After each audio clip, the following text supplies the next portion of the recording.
Bueno, nuevamente me expongo ante ustedes.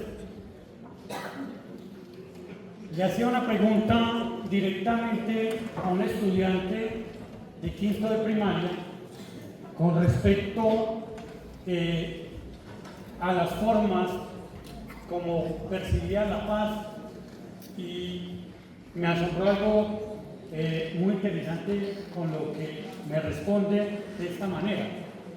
Ella me dice: profe, es que nosotros nacimos para sufrir. Le preguntaba yo por qué. Yo, en el momento del alumbramiento, uno sale y en vez de darle 3 caricias, le dan 3 palmadas para que llore. Me decía: ¿eso no es una forma de violencia? Entonces les pensaba yo si así lo consideraba. Parto de este punto. Si un país como el nuestro aplicamos, digamos, el adagio popular de ojo por ojo, entonces vamos a vivir en un país de ciegos. Obviamente, como lo decía el doctor Jorge Norbert, hablar de paz es muy difícil sin excluir de este tema el tema de formas de violencia.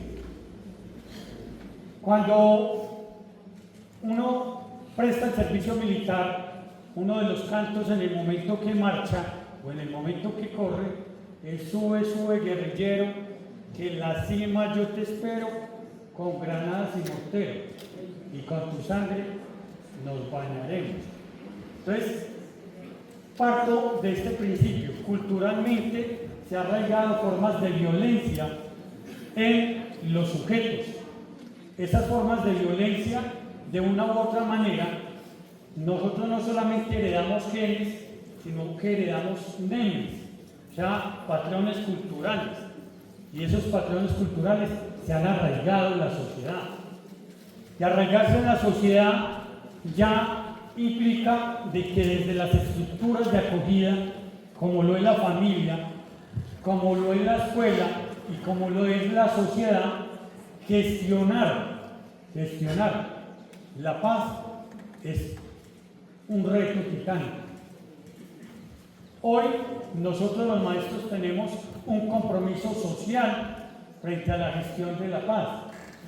Si bien existe, digamos, la ley que instaura la Cátedra de la Paz, ahora le preguntaba cómo se desarrolla esa Cátedra de la Paz, desde dónde se parte para gestionar la Cátedra de la Paz, y allí es donde está el reto para todos los presentes. Las escuelas normales superiores forman maestros para la ruralidad, y entonces hoy en día se habla de zonas de posconflicto, ¿cierto? Pero es que estamos hablando que el conflicto es inherente al ser humano. Sabater bien lo expresa: los intereses nos unen, pero al mismo tiempo también hacen que nos confrontemos. Por ejemplo, si a mí me gusta una chaqueta y a otra persona le gusta esa misma chaqueta, es el mismo interés, eso nos une, pero de una u otra manera vamos a entrar en conflicto por esa chaqueta. Y ese conflicto es aceptable socialmente. Lo que no se puede aceptar es las formas de violencia que se deriven desde aquí. Pues, primer reto: ¿cómo el maestro gestiona la paz en el aula? Segundo, ¿cómo metodológicamente lo trabaja? Tercero, ¿realmente se construye cultura de paz desde el aula? ¿Cuáles son las limitantes que existen? Hoy lo que yo voy a presentar tiene que ver con los imaginarios colectivos y las representaciones sociales que tiene un grupo de estudiantes, ¿cierto?, frente a la construcción de paz. Esta es una investigación que se desarrolló en la Escuela Normal Superior, no solamente con niños del cuarto y quinto de primaria, sino con estudiantes del programa de educación de adultos, específicamente en el CLEI 3. ¿Qué nos propusimos? Nosotros dijimos, para poder desarrollar la Cátedra de la Paz en la Escuela Normal Superior, pues tenemos que reconocer esas representaciones sociales y esos imaginarios colectivos. Y entonces partimos de colocar unas situaciones imaginarias para que emergieran las percepciones que tenían acerca de la paz. Y efectivamente aparece una que está arraigada, digamos, socialmente, que hace parte del imaginario colectivo, que la paz es una ausencia de violencia. Así lo asume la mayoría de la población, ¿cierto? Y esto no solamente aparece en el trabajo de campo, sino que aparece en la teoría como tal, ausencia de violencia. Pero comenzamos a gestionar, digamos, esas representaciones a partir de unas situaciones imaginarias. Colocamos una, como por ejemplo, les decíamos, hay un fenómeno acá en Colombia que es el barrismo. Entonces colocamos una situación imaginaria en la que les decíamos, suponga usted que tiene, que se va para un partido y que en ese partido los equipos quedan empatados. Lo decía el doctor Robert Norbey, a nadie le gusta perder. De hecho es que por eso es tan difícil uno perder peso, porque mentalmente no nos gusta perder. Uno tiene que pensar en regular el peso, pero no en perder peso, que es bien complicado. En el argot popular dice que es que se rabonea jugando tapas, efectivo, porque a uno no le gusta perder, ¿cierto? Entonces, ¿cómo llegamos a los encuentros, ¿cierto? Al encuentro, al consenso, al disenso, ¿cómo gestionamos esa parte? En esa situación que nosotros colocamos imaginaria del barrismo en Colombia, porque es que los estadios no se convirtieron en escenarios de paz sino de violencia, y eso es un problema social que hay que entrar a gestionar. Entonces les decíamos a los chicos, suponga que los equipos que estaban jugando quedaron empatados. Ustedes salen con la camiseta de su equipo favorito y encuentra una riña entre las dos barras. Efectivamente, en esa riña comienzan a agredirse físicamente. Cuando usted va a reaccionar, encuentra en la otra barra el mejor amigo suyo. ¿Usted qué haría? Les preguntamos. ¿Usted qué haría? Vaya sorpresa. Algunos expresan, por ser mi mejor amigo no le haría nada, a pesar de llevar la camiseta del otro equipo. Pero también tenemos respuestas como esta: hay que desempatar el partido, no importa si hay que darle a la vida. Entonces es una cuestión que nos convocó como escuela normal a intentar comprender las representaciones y los imaginarios para poder gestionar la Cátedra de la Paz.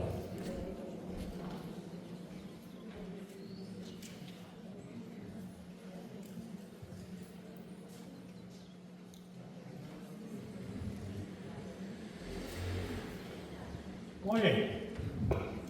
En esa ruta metodológica es importante comprender, yo acá quiero expresar lo que el doctor Huber en muchas ocasiones, que también nos ha acompañado acá, lo ha expresado.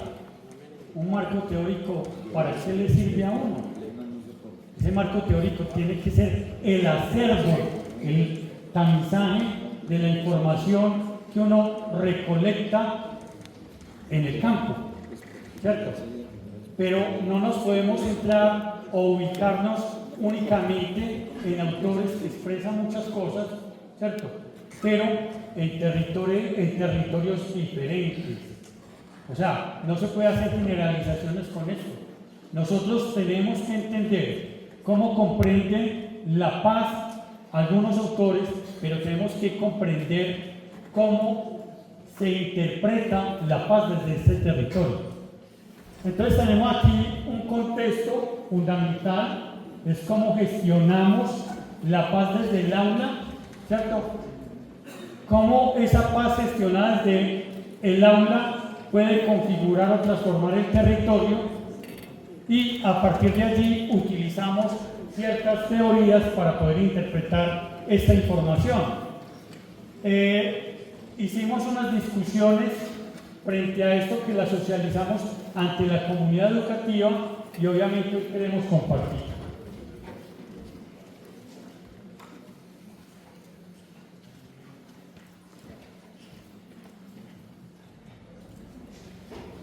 Bien. Colombia, un país que ha tenido un conflicto armado durante 7 décadas. 7 décadas de conflicto armado. Primera reflexión. Hay gente que dice, ¿se hace la paz o los pacificamos? ¿Y esa expresión qué quiere decir? Es la pregunta. O sea, ¿los pacificamos a la fuerza con violencia? ¿O se construye, se dialoga, se gestiona la paz desde los territorios? Gestionar la paz desde los territorios implica reconocer en primera instancia a la familia. La familia como gestora de paz. La familia como estructura de acogida que desde la escuela también se tiene que gestionar, y aquí viene la importancia de la escuela de familia para la construcción de paz. Es que parto de esta expresión. Hay padres de familia que le dicen o nos dicen a nosotros los maestros lo siguiente, haciendo referencia a los niños. Llega y le dice, usted con esa grosería que tiene, eso es lo que le enseñan en la escuela, como si la escuela enseñara para ser grosero. O sea, la responsabilidad nos la atribuyen a nosotros. Obviamente, la familia educa, pero no forma.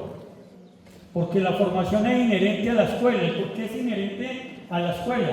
Porque allí es donde transita la pedagogía para poder comprender cómo ese individuo, se comporta. Obviamente nosotros los maestros tenemos muchas dificultades. Parto de lo siguiente. Nos asignaron la cátedra de la paz, nos asignaron la formación, financiera y económica, y somos el gremio más endeudado, extremadamente más endeudado. Pero nos dicen que formación financiera y económica, formación para la paz, pero entre los mismos maestros en ocasiones no se habla. ¿Sí? Ahí viene el dilema. Entonces, ese dilema tiene que ver, es que esa formación para la paz viene desde el maestro hacia el estudiante, o solamente se forma para la paz entre estudiantes. Hay conflictos laborales que inclusive tienen que ir a los comités de convivencia laboral. Hay conflictos entre pares. Entonces la pregunta acá viene y tiene que ver con qué comprensiones tenemos acerca de la formación de paz desde la escuela. Ahora, socialmente, voy a contarle esto como anécdota, venía bajando, fui por allá a tanquear el vehículo y llega y me dice el islero de allá, me dice, afortunadamente hoy Petro les dio libre a todos ustedes los maestros. O sea, porque se supone que socialmente nosotros tenemos que estar, con una dedicación permanente con los estudiantes, porque si no se interpreta como pérdida de tiempo. Cuando nos estamos formando, autoformando, ¿cierto? Formando conjuntamente para poder comprender cómo se gestiona la paz en el aire.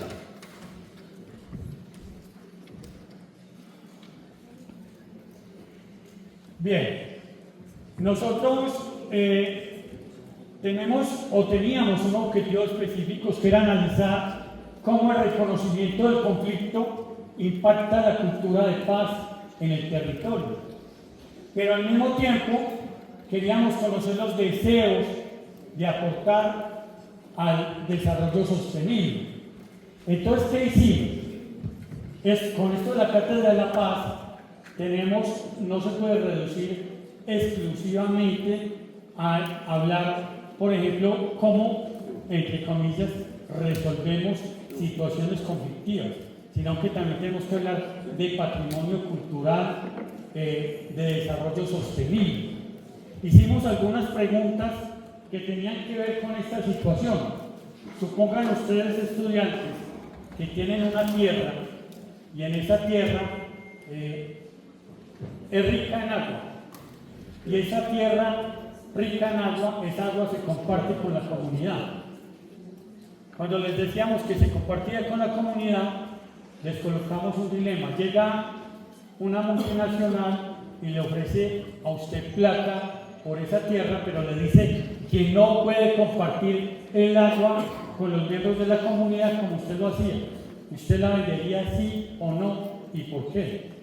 Encontramos en las respuestas que los estudiantes ven el agua como algo sagrado. Dice, no la vendería porque el agua es sagrada. El agua es pública.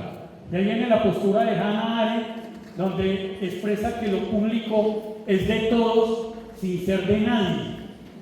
Y esa importancia que se le da al recurso natural conlleva a que nosotros comencemos a pensar cómo se gestionan los recursos naturales en el territorio. Parto a decirles que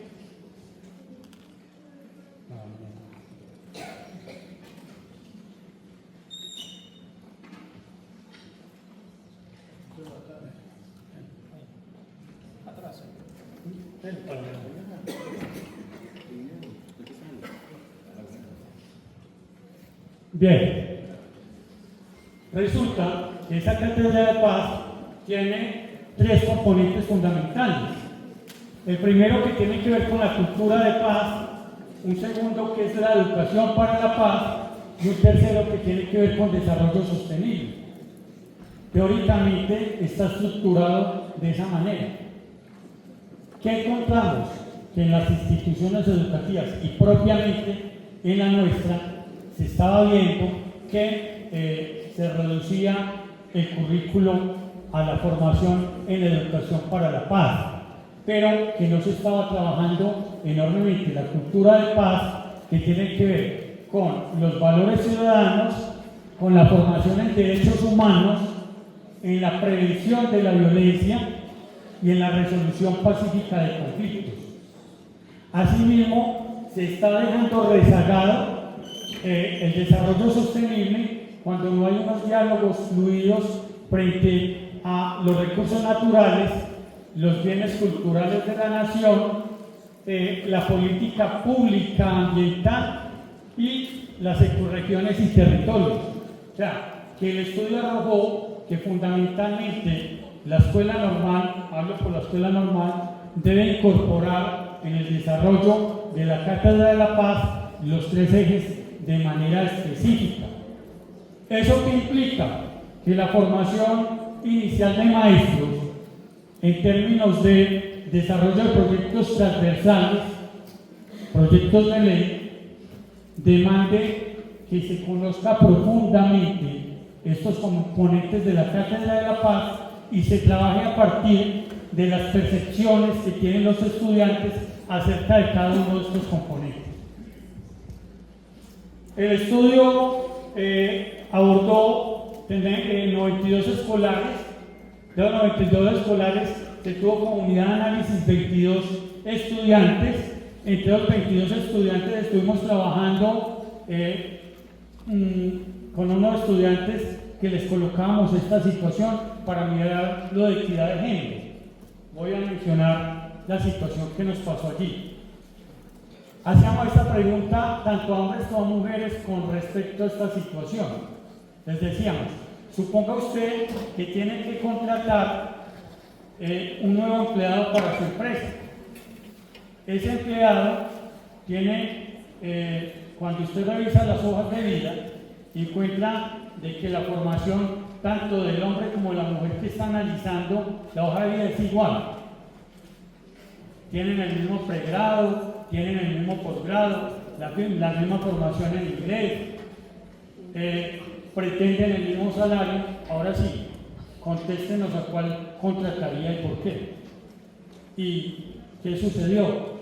Encontramos que los niños y los jóvenes siempre se inclinaban por contratar al hombre. Entre las expresiones que decían, abro comillas, decían, es que el hombre necesita ese dinero para sostener la familia y la mujer no. Hay una violencia de género. Ahí lo decía el doctor Jorge ahora, ¿cierto? Fundamentalmente perdura eso en el imaginario, ¿sí? Que el que provee, que el proveedor es el hombre. Yo las invito a que sea diferente. Algunos contestaron esto muy interesante, sobre todo las mujeres contestaban, yo contrataría a la mujer. ¿Y por qué contrataría a la mujer? Dice, porque son más organizadas. Dice, los hombres no, pero eso lo decían las mujeres.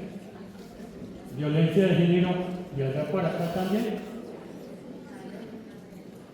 Ahí está la reflexión, ¿cierto? Unos sesgos positivos en ese sentido. Y los sesgos positivos hay que mirarlos también en contextos nacionales, porque tengan en cuenta lo siguiente. Pasa, si un hombre agrede a una mujer, que no debería ser así, ¿sí? Quizás salga en noticia nacional, pero son pocos los casos que aparecen donde las mujeres agreden a los hombres. Y usted, como hombre, usualmente si le pega a uno a la mujer, no va a ir a contarle al compañero que le pegaron. ¿Por qué le tiene el ojo morado usualmente? No, me caí o ayer me tomé unos tragos por ahí y me tropecé y me caí. No va a contar eso. Lo expresaban los mismos chicos. Decían, en cambio que las mujeres se cuentan y lloran inclusive juntas. Lo expresamos, ¿cierto? Entonces, acá tiene que ver cómo los chicos perciben en el contexto lo que sucede, ¿cierto? Expresan además frente a este tipo de situaciones que la mujer como tal debería, lo decían las mismas chicas, debería ganar mucho más que el hombre, porque ellas como tal históricamente han sido marginadas. Entonces, los resultados que nos arrojó este estudio nos permiten a nosotros gestionar de mejor manera la Cátedra de la Paz. Santillana en el año 2016 publicó una cartilla, con esa cartilla se trabaja usualmente la Cátedra de la Paz acá en Colombia y encontramos que esas situaciones que estaban en la cartilla no estaban contextualizadas. Entonces, la invitación que es sencilla y simple. Debemos reconocer al interior de las instituciones educativas el imaginario o la representación social más bien, el imaginario colectivo es mucho más grande, la representación social que tiene, digamos, el territorio y el imaginario colectivo a la vez que tienen los estudiantes acerca de la paz y cómo se debe gestionar. Esta invitación implica que el maestro comprenda que no es una función única y exclusivamente de los docentes de ciencias sociales, que la construcción de paz nos corresponde a todos, que la construcción de paz se debe gestionar de manera transversal, a nivel curricular de manera transversal. Obviamente hay unas estrategias para esto, los famosos hilos conductores. ¿Qué hilo conductor vamos a trabajar directamente, por ejemplo, en la básica primaria, en términos de construcción de paz. Aquí aparecen unos ejes que nos los muestra, nos los da la Cátedra de la Paz. ¿Qué hilo conductor se va a trabajar y cómo se va a trabajar esa gestión de paz desde el aula? Es la invitación. Tenemos que, a modo de conclusión y a modo de invitación, una ronda infantil. Mambrú se fue a la guerra, qué dolor, qué pena. Mambrú se fue a la guerra, quién sabe si volverá. Ese es el país que nosotros queremos. Esas son las propuestas que nosotros queremos. Desechamos procesos de paz a nivel territorial y a nivel nacional. Paz perfecta nunca va a haber. Y siempre se negocia, como dicen por ahí, con el bandido. ¿Qué tal no negociar con el bandido? El mejor acuerdo que puede existir, ganamos más a modo personal.